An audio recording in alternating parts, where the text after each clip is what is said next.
ni Tiwaawan toll ak ni famille bi toll mennum Serigne Abdou Aziz bi moo ci sacrifié wu pour ñëw wéttali la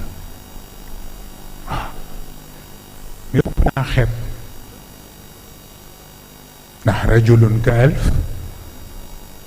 man loolu laa ko jàppe benn nit bu taxawaayu junney nit moom laa jàppe taxawaayam bi wa tabarakallah waaye bés nga ci ëllëg dana bari ñu yàkkamti dellu siwaat waaye maa ngi leen di xaar ba booba Tiwaawan gii ci sama loxo lay mujj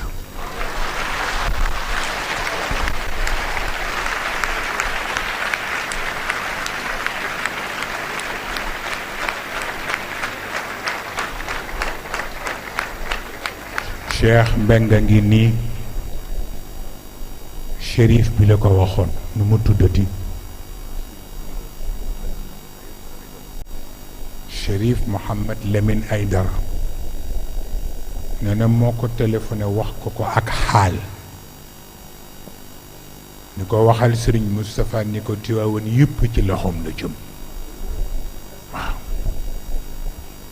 waaye loolu ba ma ko gëmee du tey waxuma la Tiwaawan waaye Sénégal sax ci sunu loxo la jëm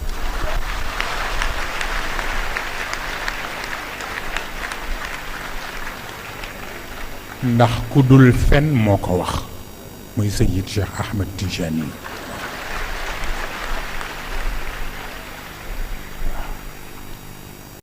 boo gisee may naw ku mel ni colonel Malick Cissé mooy pas-pasam ci loolu ak gëm gi mu ko gëm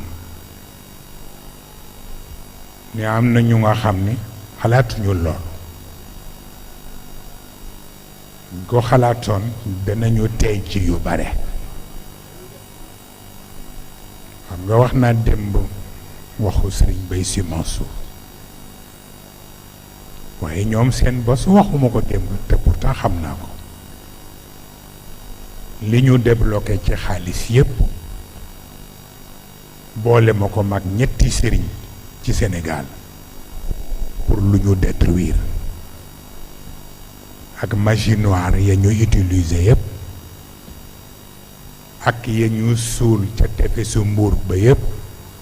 waaw waaw yépp a ngeeg man waaye ñu ngi toog fii di wax kon yàlla rek moo am solo waaw ak sunu barke kilifa insha allah waaw bu ko defee kon nag lu dul yàlla neen la ala kullu shay'in ma xala allaha batilu